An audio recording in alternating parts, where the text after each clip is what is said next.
Nous allons vous présenter la séance de cours magistral numéro 1 du chapitre Développement limité. Dans cette séance, nous présenterons les notions de fonctions négligeables et de fonctions équivalentes. Nous vous présentons les consignes pour suivre un CM en distanciel. Ce CM va se dérouler selon une alternance de présentation du polycopié et d'exemples rédigés. Aussi, vous devrez écouter attentivement les présentations du polycopié, puis lorsque nous aborderons les exemples rédigés, vous devrez mettre en pause régulièrement pour vous donner le temps de noter l'exemple rédigé et de compléter les éventuels trous de ces exemples. Ainsi, à la fin, vous disposerez des exemples du CM rédigés sur papier et vous pourrez alors retravailler ce CM à l'aide de vos notes papier et de la version numérique du polycopié. Nous allons aborder la partie numéro 1 du polycopié. Dans cette partie, nous allons aborder la notion de fonction réelle négligeable devant une autre fonction réelle.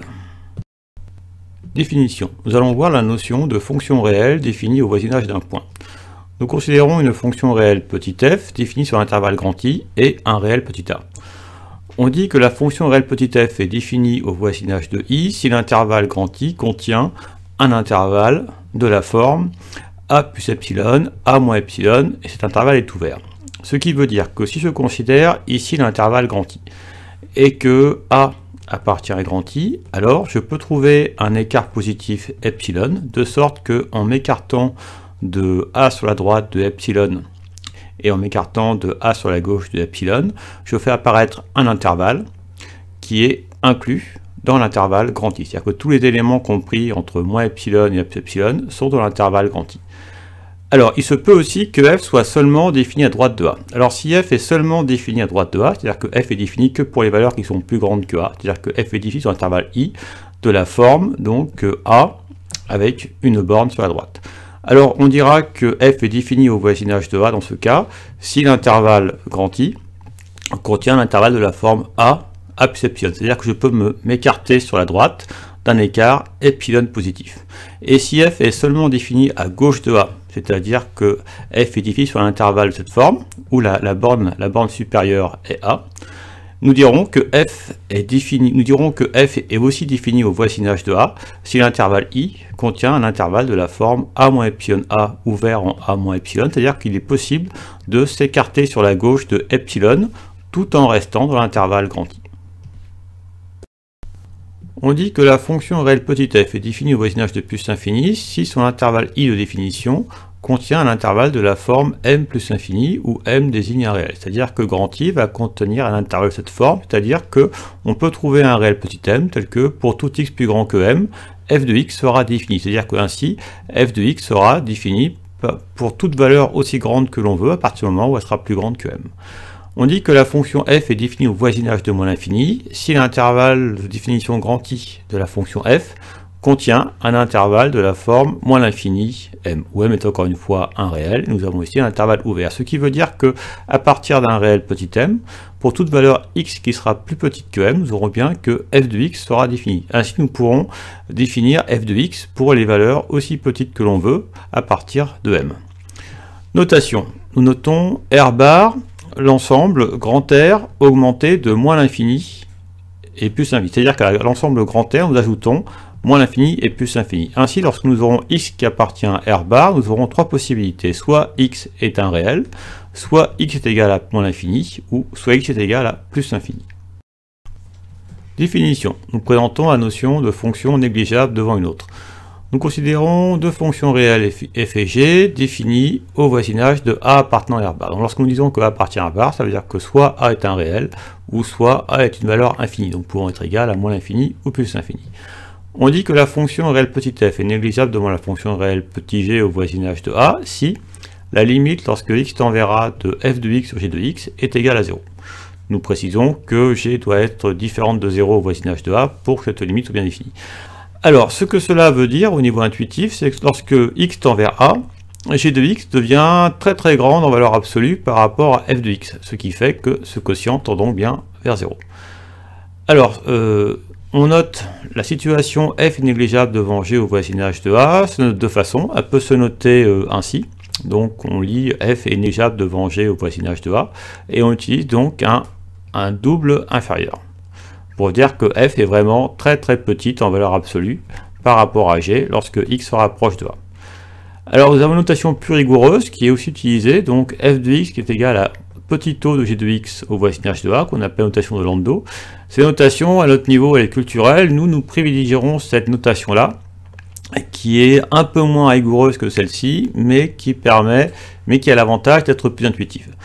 Alors, propriété, cette relation, la relation de négligeabilité, dire qu'une fonction f est négligeable devant une autre, est transitive. C'est-à-dire que si je sais que f est négligeable devant g au voisinage de a, et si je sais que g est négligeable devant h au voisinage de a, c'est-à-dire que f devient très petite devant g au voisinage de a, et que g devient très petite devant h au voisinage de a, j'en déduis que f devient très petite devant h au voisinage de a, c'est-à-dire que f est négligeable devant h au voisinage de a.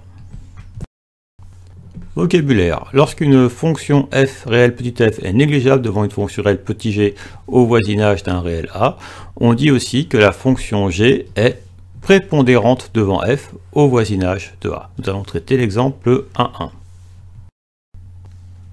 Nous allons vous présenter la rédaction de l'exemple 1.1. Nous considérons la fonction réelle f définie par f de x est égale à 3 fois x moins 2 fois ln de x, et la fonction réelle petit g définie par g de x est égal à ln de x. Ces deux fonctions sont définies sur l'intervalle grand I égale 0 plus infini ouvert.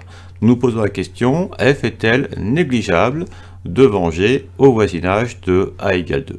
Alors cette question se note formellement ainsi, donc f est-elle négligeable devant g au voisinage de a égale 2?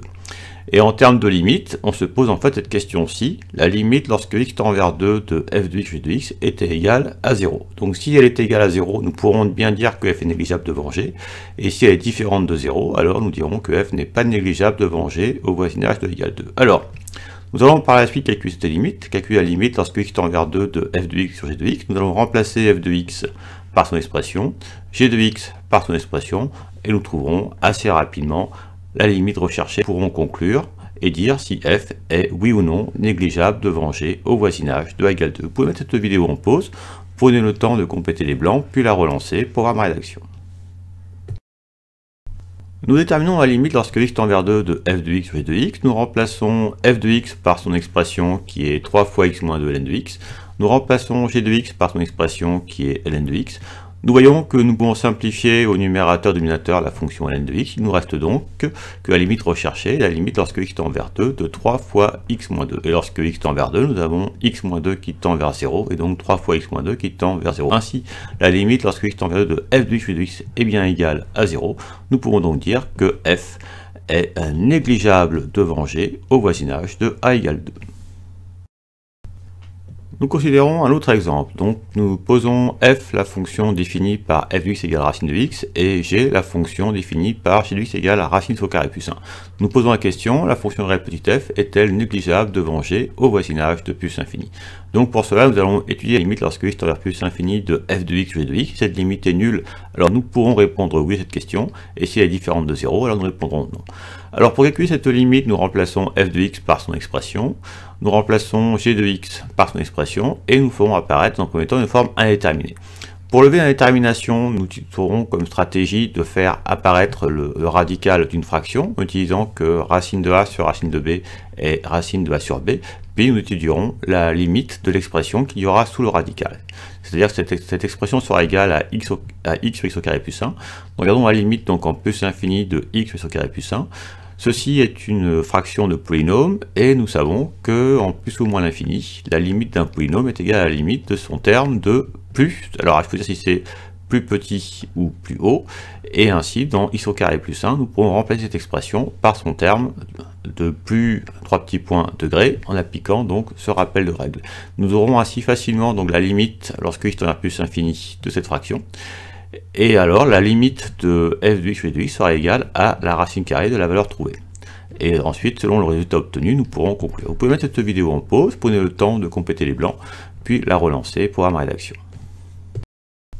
Nous calculons la limite en plus infini de f de x de x. Nous savons que f de x est égal à racine de x, et nous savons que g de x est égal à racine x au carré plus 1. Si nous essayons de passer directement à la limite, nous savons que racine de x tend vers plus l'infini en plus l'infini, et racine x au carré plus 1 tend vers plus l'infini en plus l'infini. Nous voyons apparaître la forme déterminée plus l'infini sur plus l'infini. Alors, pour lever la détermination, nous pouvons utiliser que racine de a sur racine de b est égal à racine de a sur b. Ainsi, racine de x sur racine x au carré plus 1, c'est aussi racine de la fraction x au carré plus 1. Nous devons déterminer la limite de l'expression sous le radical. Nous cherchons à déterminer la limite en plus infini, donc de x sur x au carré plus 1.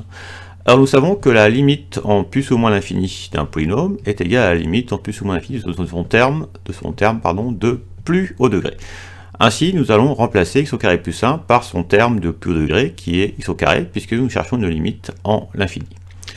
Ainsi, cette limite est égale à la limite en plus infini de x au carré. Nous simplifions les x, puisque x apparaît donc en facteur au numérateur et au dénominateur. Nous tenons ainsi la limite en plus infini de 1 sur x. Et lorsque x tend vers plus infini, 1 sur x tend vers 0, parce que 1 sur plus infini est égal à 0. Donc ainsi, nous avons établi que la limite de cette expression est égale à 0. Donc ainsi, la limite en plus infini de f de x plus de x est égale à la limite en plus infini de la racine de cette expression. Cette expression tendant vers 0 en plus infini, la limite du radical de l'expression est égale à racine de 0, qui vaut donc 0. Nous avons donc ainsi établi que la limite en plus infini de f de x plus de x est égale à 0, ce qui veut donc dire que f est négligeable devant g au voisinage de plus l'infini. Nous considérons un troisième exemple où nous posons la question: la fonction x cube est-elle négligeable devant x au voisinage de 0? Donc pour répondre à cette question, nous devons considérer la limite lorsque x tend vers 0 d'un certain rapport de fonction. Donc à vous de décider si jamais c'est x sur x cube ou x cube sur x. Cette fonction sera facile à calculer et nous pourrons alors rapidement conclure sur la réponse à la question posée. Ensuite, nous poserons la question: est-ce que x est négligeable devant x cube au voisinage de plus infini? Encore une fois, pour répondre à la question, nous étudierons la limite en plus infini du quotient de fonction. Alors, est-ce que ce sera x sur x cube ou x cube sur x? À vous de décider. Cette limite aussi sera facile à calculer et nous pourrons alors, avec la réponse, conclure sur la question posée. Alors, à vous de mettre la vidéo en pause, prenez le temps de compléter les blancs, puis de la relancer pour voir ma rédaction.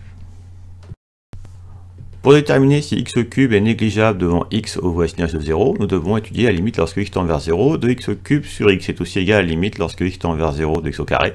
Cette limite est nulle, donc nous pouvons conclure que x cube est bien négligeable devant x au voisinage de 0. Ensuite, pour savoir si x est négligeable devant x cube en plus infini, au voisinage de plus infini, nous devons calculer la limite lorsque x tend vers plus infini de x sur x cube. Alors en simplifiant x par x au numérateur et au dénominateur, nous trouvons que c'est aussi la limite lorsque x tend vers plus infini de 1 sur x carré. Cette limite est bien nulle, donc nous pouvons conclure que x est bien négligeable devant x cube au voisinage de plus infini. Rappel, donc nous vous demandons dans un premier temps de rappeler la limite en plus infini de e puissance x sur x, puis on déduit la limite en plus infini de l'inverse, x sur e puissance x, et alors conclure sur une relation d'ordre en plus infini entre e puissance x et x. De même, ensuite, vous rappellerez la limite en plus infini de n de x sur x, et vous pourrez alors en déduire une relation d'ordre au voisinage de plus infini entre x et ln de x. Et ensuite, par transitivité, vous pourrez donc en déduire une relation d'ordre avec deux comparateurs négligeables. Alors, vous pouvez mettre cette vidéo en pause, prenez le temps de compléter les blancs, puis vous pourrez la relancer pour avoir ma correction. Vous savez que la limite en plus infini des puissances x sur x est égale à plus l'infini. Donc en inversant la fraction, nous avons que la limite en plus infini de x sur puissance x est égale donc à 1 sur plus infini, qui vaut 0. Donc ceci veut dire que x est négligeable devant exponentielle au voisinage de plus infini. Vous savez aussi que la limite en plus infini de ln de x sur x est égale à 0, donc cela veut dire que la fonction ln est négligeable devant x au voisinage de plus infini. Donc par transitivité, nous pouvons dire que ln de x est négligeable devant x au voisinage de plus infini, x est elle-même négligeable devant exponentielle au voisinage de plus infini, donc ln de x est aussi négligeable devant exponentielle au voisinage de plus infini. Fin de cet exemple. Nous vous présentons la comparaison des fonctions puissance en 0 et l'infini. Nous considérons deux réels alpha et bêta tels que alpha soit strictement inférieur à bêta. Alors, au voisinage de plus infini, x puissance alpha sera négligeable devant x puissance bêta, c'est-à-dire que la plus petite puissance sera négligeable en plus infini devant la plus grande puissance. Alors en moins l'infini, nous aurons le même résultat. Nous aurons encore en moins l'infini que la plus petite puissance sera négligeable devant la plus grande puissance. Par contre, au voisinage de 0, ce sera l'inverse. Ça sera donc x puissance bêta qui sera négligeable devant x puissance alpha au voisinage de 0. C'est-à-dire que la plus grande puissance sera négligeable devant la plus petite puissance au voisinage de 0. Donc ainsi, nous pouvons retenir que la puissance la plus grande est négligeable au voisinage de 0, alors qu'au voisinage de plus l'infini, c'est la plus petite puissance qui est négligeable. Nous présentons la comparaison des fonctions puissance, logarithme et exponentielle au voisinage de plus l'infini. Nous notons alpha, bêta et gamma, donc trois réels positifs non nuls, c'est-à-dire que alpha, bêta et gamma sont des réels strictement positifs.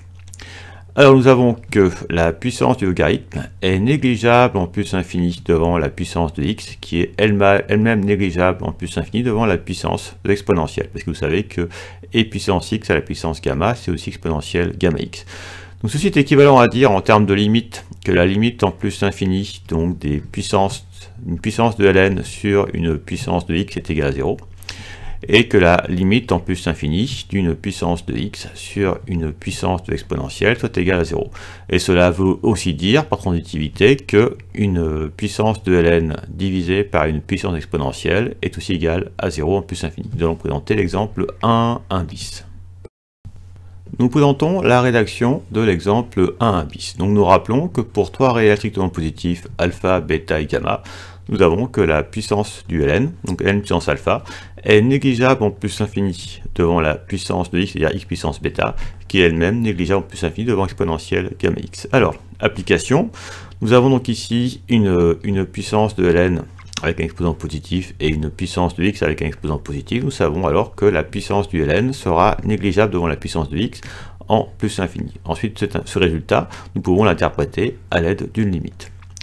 Alors, nous avons ici une puissance de ln avec un exposant positif. Nous avons ici une puissance exponentielle avec gamma qui vaut 0,1.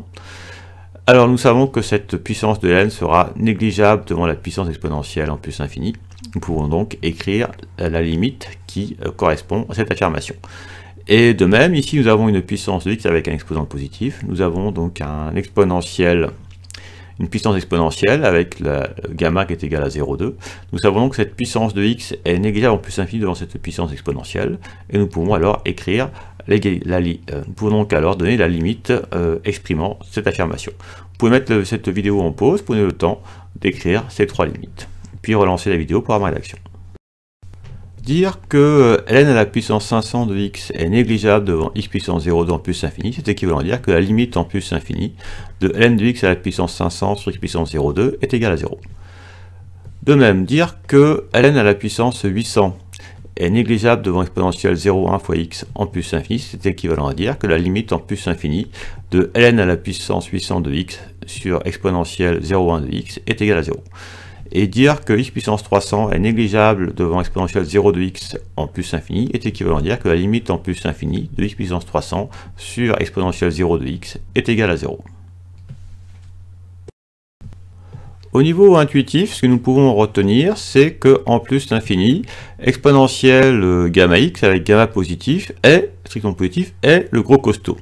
C'est lui qui va écrabouiller les puissances de x et écrabouiller les puissances de ln. Voilà, donc le plus fort, le terme prépondérant, le gros costaud, celui qui met une douille à tout le monde en plus l'infini, c'est exponentielle gamma x. Donc il écrabouille la puissance de x et il écrabouille la puissance du ln. Alors, question. On se pose la question, quelle est la limite en plus l'infini de ln de x à la puissance 70 fois x à la puissance 200, le tout divisé par exponentielle 1 4 x. Donc, ce qu'on peut voir ici, c'est qu'on sait que les puissances de ln sont écrabouillées par les puissances exponentielles. Nous savons que la puissance de x est écrabouillée en plus infini par la puissance exponentielle. Donc on peut dire que ces deux termes-là savent qu'ils vont prendre une douille avec exponentielle. Et ils se disent, ah bah tiens, il y en a quand même un petit peu assez d'être massacré par ce grand prétentieux. Si on se mettait ensemble, est-ce qu'on arriverait à le cabosser? Donc, nous avons ici, au niveau stratégique, nous avons donc une armée, l'armée des exponentielles, qui est attaquée sur son flanc gauche par l'armée des ln, et sur son flanc droit par l'armée des puissances de x. Alors, le exponentiel va-t-il l'emporter? Alors, ce qu'il va faire, exponentiel, il va décomposer son armée en deux. Donc, il va faire apparaître, donc il va prendre un premier groupe d'armées qui sera exponentiel 0,7x, fois un deuxième groupe d'armées qui sera à préciser, en remarquant que 0,7x, que 1,4x est égal à 0,7x plus quelque chose. Alors, donc exponentiel choisira d'apparaître sous la forme d'un pouls exponentiel, donc son armée est décomposée en deux armées. Il va envoyer une armée cabosser la puissance du ln, et il va envoyer l'autre armée cabosser la puissance de x, et nous pourrons alors conclure sur le résultat. Vous pouvez mettre cette vidéo en pause pour donner le temps de compléter les blancs, puis la relancer pour la rédaction. Nous remarquons que 1,4x est égal à 0,7x plus 0,7x. Ainsi, exponentiel 1,4x est égal à exponentiel 0,7x plus 0,7x. Nous savons qu'exponentiel a plus b est égal à exponentiel a fois exponentiel b. Ainsi, exponentiel 1,4x est égal à exponentiel 0,7x fois exponentiel 0,7x. Alors, dans cette limite, nous pouvons donc remplacer exponentiel 1,4x par exponentiel 0,7x fois exponentiel 0,7x. Et ensuite, cette fraction, nous pouvons la transformer en un produit de deux fractions, où la première fraction est égale donc à ln puissance 70 de x divisé par exponentiel 0,7x, et la deuxième fraction elle va être x puissance 200 divisé par exponentiel 0,7x. Et nous savons que la puissance du ln est négligeable devant la puissance de l'exponentielle, donc ainsi cette fraction tend vers 0 en plus infini. Nous savons aussi que la puissance de x sera négligeable en plus infini devant la puissance exponentielle, donc cette fraction va aussi tendre vers 0. Donc la limite du produit est égale à 0 fois 0, donc ainsi la limite recherchée est égale à 0, ce qui veut bien dire que ln à la puissance 70 de x fois x à la puissance 200 est bien négligeable en plus infini devant exponentielle 1,4x. Nous avons en fait une propriété générale qui se démontre avec la même démarche que dans le cas particulier précédent, c'est-à-dire que pour trois réels tels que gamma soit strictement positif, nous avons que la puissance du ln puissance alpha, fois x puissance bêta est négligeable en plus infini devant exponentielle gamma x, où gamma est bien un réel strictement positif. Fin de cet exemple. Conséquence, nous reprécisons ce que nous avons énoncé à la fin de l'exemple précédent, c'est que pour deux réels alpha et bêta et gamma un réel strictement positif, nous avons alors que ln de x à la puissance alpha fois x à la puissance bêta est négligeable devant exponentielle gamma x au voisinage de plus infini. Propriété. Nous considérons trois fonctions réelles, f, g et h, définies au voisinage de a appartenant à R bar, c'est-à-dire que a est soit un réel, soit une valeur infinie. Nous supposons que f est négligeable devant h au voisinage de a et que g est négligeable devant h au voisinage de a. Nous avons alors la propriété i qui va nous dire que la somme f plus g sera aussi négligeable devant h au voisinage de a. Alors au niveau intuitif, dire que f est négligeable devant h au voisinage de a, ça veut dire que lorsque x est proche de a, f c'est un petit caillou et h est une montagne. Et de même, dire que g est négligeable devant h au voisinage de a, ça veut dire que g est un petit caillou et h est une montagne. Alors si nous faisons la somme de deux petits cailloux, eh bien ça reste très petit, ça reste négligeable devant une montagne. Nous avons ensuite la propriété 2i qui nous dit que pour tout réel lambda, lambda fois f de x sera négligeable devant h au voisinage de a. C'est-à-dire qu'à partir du moment où une fonction réelle f est négligeable devant h au voisinage de a, eh bien on peut la multiplier par n'importe quel réel lambda. Le produit obtenu, lambda fois f, va rester négligeable devant h au voisinage de a. Alors nous allons présenter l'exemple 1.2. Nous présentons la rédaction de l'exemple 1.2. Alors, un réflexe que vous devez avoir en application de la propriété précédente. Si vous avez par exemple trois fonctions, donc trois fonctions, ou bien deux fonctions, ou bien 5, 6, 7, 8, 9, 10, 11, 12, 13 fonctions, disons un nombre fini de fonctions qui sont toutes négligeables au voisinage de a devant une même fonction h, alors si vous créez une autre fonction en faisant donc un réel fois la première, plus un réel fois la deuxième, plus un réel fois la troisième, la fonction obtenue sera aussi négligeable devant h au voisinage de a. Alors, exemple, on se pose la question, est-ce que ce polynôme, 7x³ moins 2x plus 10, est-il négligeable en plus l'infini devant exponentielle? Alors, ce que vous ferez, c'est que vous établirez donc la comparaison en plus infini entre x cube et exponentielle, la comparaison au voisinage de plus infini entre x et e puissance x, la comparaison au voisinage de plus infini entre 10 et e puissance x, et vous pourrez alors conclure sur la question posée. Vous pouvez mettre cette vidéo en pause pour vous donner le temps de compléter les blancs, puis la relancer pour avoir ma rédaction. Nous savons que x cube est négligeable en plus infini devant exponentielle. Nous savons aussi que x est négligeable en plus infini devant exponentielle, puisque nous savons que les puissances de x sont négligeables devant exponentielle et les puissances exponentielles au voisinage de plus infini. Nous savons aussi que 10 est négligeable en plus infini exponentielle, donc soit on peut considérer que c'est évident, puisque 10 étant une constante et comme exponentielle tend vers plus infini en plus infini, donc 10 sera négligeable devant exponentielle, ou sinon nous pouvons le vérifier formellement, car la limite en plus infini de 10 sur exponentielle est égale à 0. Nous avons donc ainsi trois fonctions qui sont négligeables en plus infini devant une même fonction. Alors si nous combinons ces trois fonctions, si nous faisons donc un réel fois la première, par exemple 7x cube, un réel fois la deuxième, par exemple moins 2 fois x, et un réel fois la troisième, donc par exemple 1 fois 10, et bien cette somme va aussi être négligeable en plus infini devant exponentielle. Fin de cet exemple. Nous présentons la règle de comparaison des fonctions puissance logarithme exponentielle. Donc nous considérons 6 réels, alpha 1, alpha 2, bêta 1, bêta 2, gamma 1, gamma 2. Et dans un premier temps, donc nous voulons comparer en plus infini donc deux produits de puissance de ln, puissance de x fois puissance exponentielle. Et donc lorsque nous voulons comparer ces deux expressions donc en plus infini, nous savons que dans chacune de ces expressions, le gros costaud en plus infini, c'est la puissance exponentielle. Et donc ça va être la puissance exponentielle qui va donner le ton. Et donc en plus infini, le terme qui sera négligeable, ce sera le terme qui aura la plus petite puissance exponentielle. Par contre, lorsque nous serons en moins l'infini, donc en moins l'infini, nous ne pourrons pas considérer de terme en ln de x, puisque ln de x n'est pas défini pour les valeurs de x négatives. Donc si nous voulons comparer deux produits de puissance de x et d'exponentielle, alors en moins l'infini, on va avoir une inversion. Ça sera le terme ayant la plus grosse puissance exponentielle, qui sera le terme négligeable.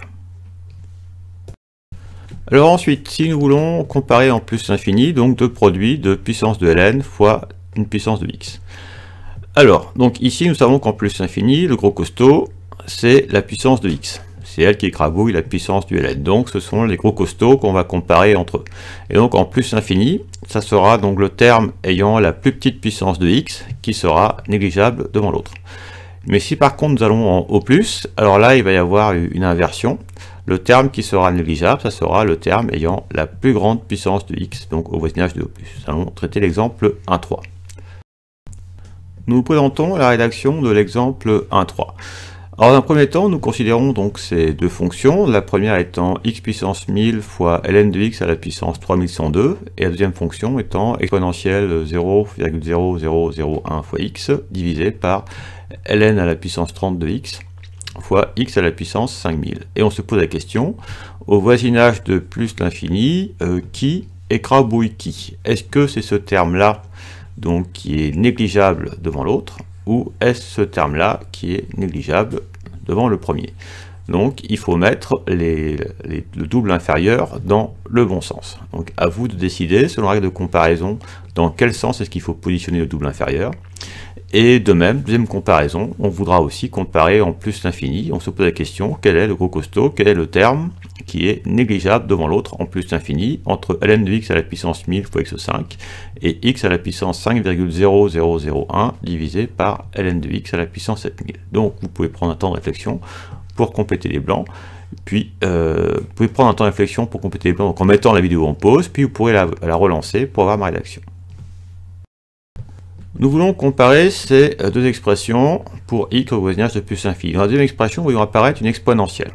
Mais dans la première expression, nous pouvons aussi faire apparaître une exponentielle en voyant qu'en fait cette expression, nous pouvons dire que c'est une fois cette expression, et nous savons que 1 c'est aussi exponentielle 0 fois x, puisque exponentielle 0 vaut 1. Ce qui veut dire que dans ces deux expressions, nous voyons apparaître de part et d'autre donc une puissance exponentielle.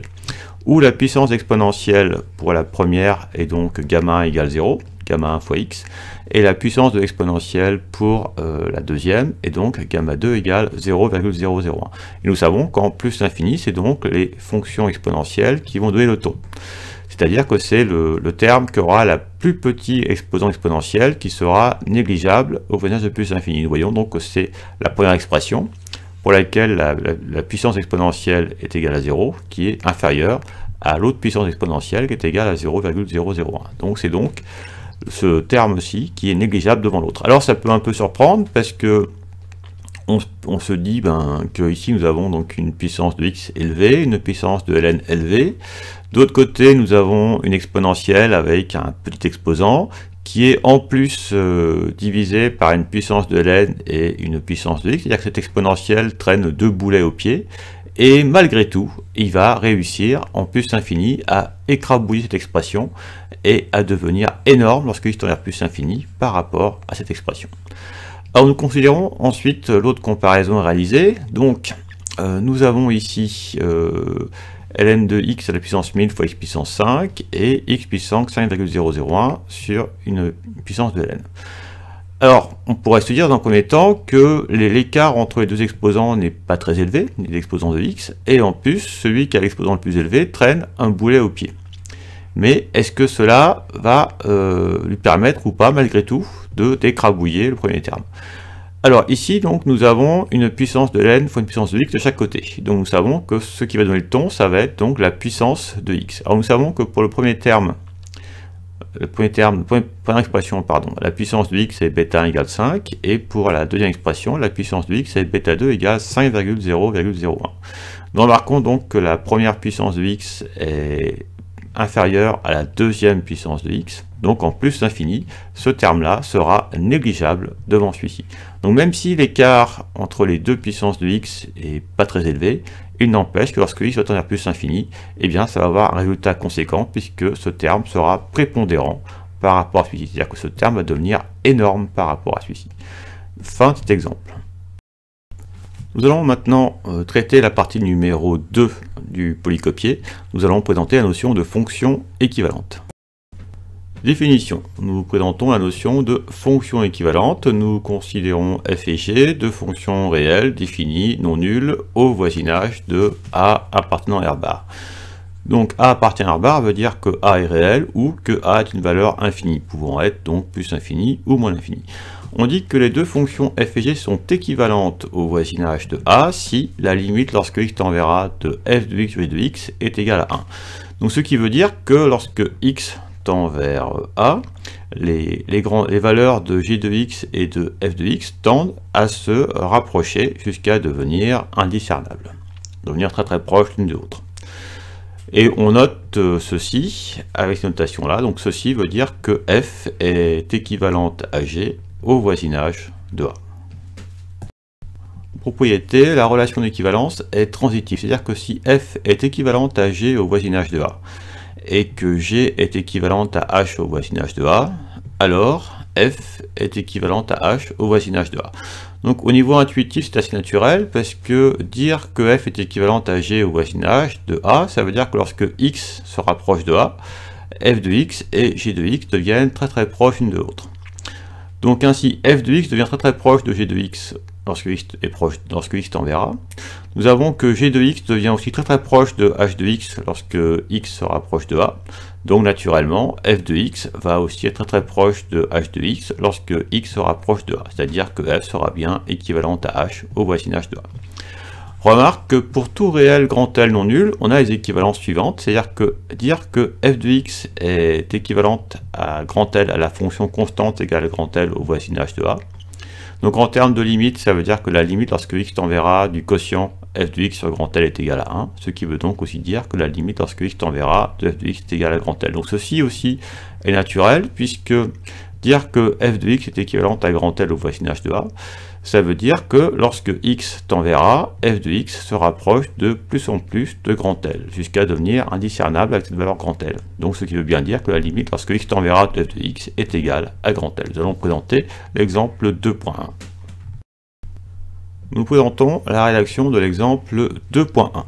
nous posons f de x qui est égal à e puissance x de x moins 5 et g de x est égal à exponentielle x. Nous posons la question, f est-elle équivalente à g au voisinage de a égale 3? Donc cette question se formule mathématiquement ainsi, donc f de x est-elle équivalente à g de x au voisinage de a égale 3? Et ceci correspond aussi à se poser la question suivante, est-ce que la limite lorsque x tend vers 3 de f de x sur g de x est bien égale à 1?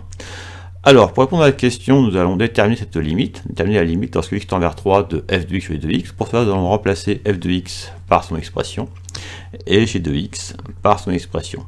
Et alors, en transformant l'expression, nous obtiendrons donc une expression dont la limite sera facile à déterminer.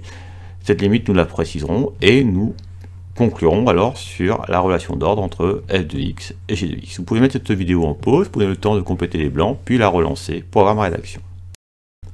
Nous voulons déterminer la limite lorsque x tend vers 3 de f de x sur g de x. Alors nous remplaçons f de x par son expression qui est e puissance x de x moins 5 et nous remplaçons g de x par son expression qui est e puissance x. Nous voyons apparaître une expression de la forme a sur b divisé par grand A. Donc nous savons que diviser un nombre par grand A, c'est multiplier par son inverse. Donc a sur b divisé par a, c'est aussi a sur b fois l'inverse de a fois 1 sur a. Nous voyons que les a simplifient, donc c'est égal à 1 sur b.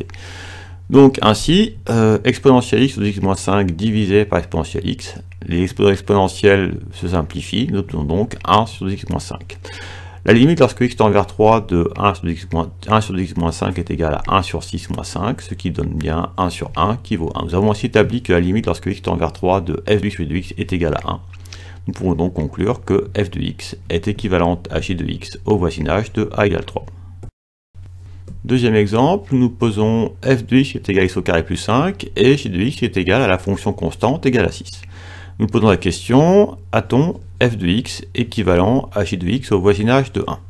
Donc pour cela, nous allons étudier la limite lorsque x tend vers 1 de f de x sur g de x et essayer d'établir si elle est égale ou non à 1, puis conclure sur la relation d'ordre entre f de x et g de x. Vous pouvez mettre cette vidéo en pause, prenez le temps de compléter les blancs, puis la relancer pour avoir ma rédaction. Nous voulons calculer la limite lorsque x tend vers 1 de f de x sur g de x. Nous remplaçons f de x par son expression qui est x au carré plus 5. Nous remplaçons g de x par son expression qui est 6. Donc lorsque x tend vers 1, x au carré tend vers 1, et 1 plus 5 nous donne 6. Nous obtenons ainsi que la limite recherchée est égale à 6 sur 6 qui vaut 1. Nous avons ainsi établi que la limite lorsque x tend vers 1 de f de x sur g de x est égale à 1. Nous pouvons conclure que f de x est bien équivalente à g de x au voisinage de 1. Nous considérons le polynôme p de x est égal à 4x cube plus 3x carré plus x plus 4. Et nous voudrions déterminer un équivalent du polynôme p de x en plus l'infini. Alors au niveau intuition, on pourrait se dire que en plus l'infini, p de x serait équivalent à son terme de plus haut degré, donc à 4x cube. Alors nous allons le vérifier par le calcul, nous allons calculer la limite en plus infini de p de x sur 4x cube et nous établirons que cette limite est bien égale à 1 et nous pourrons alors conclure. Et ensuite on se posera la question, quel est donc un équivalent en 0 de p de x? Alors vous pouvez mettre cette vidéo en pause, prenez le temps de compléter les blancs, puis la relancer pour avoir ma rédaction. Nous étudions la limite en plus infini de p de x sur 4x cube. Nous remplaçons p de x par son expression qui est 4x cube plus x au carré plus x plus 4. Et nous savons que la limite en plus infini d'un polynôme est égale à la limite en plus infini de son terme de plus haut degré. Ainsi, dans cette fraction de polynôme, nous pouvons remplacer le polynôme p de x par son terme de plus haut degré. Alors, ces deux termes, le numérateur et le dénominateur étant égaux, donc cette expression est égale à 1, donc ainsi nous avons établi que la limite en plus infini de p de x sur 4x cube est bien égale à 1, c'est-à-dire que p de x est bien équivalent en plus infini à 4x cube à son terme de plus haut degré. Nous posons la question, quel est un équivalent en 0 de p de x? Alors on pourrait avoir la même intuition que en plus infini et se dire que en 0, ça pourrait être le terme de plus petit degré qui serait un équivalent de p de x. Et le terme plus petit degré est bien ici 4, puisque c'est aussi 4 fois x à la puissance 0, et donc x puissance 0 sera bien la plus petite puissance du polynôme. Alors, nous pouvons remarquer que la limite quand x tend vers 0 de p de x est égale à 4, effectivement, puisque lorsque x tend vers 0, donc 4x cube tend vers 0, 3x carré tend vers 0, x tend vers 0, et donc il nous reste 4. Donc ce qui veut dire que la limite en 0 de p de x sur 4 est égale à 4 sur 4 qui vaut 1. Donc ce qui établit bien que p de x est équivalent au voisinage de 0 à 4 à son terme de plus petit degré. Fin de cet exemple et fin de la séance.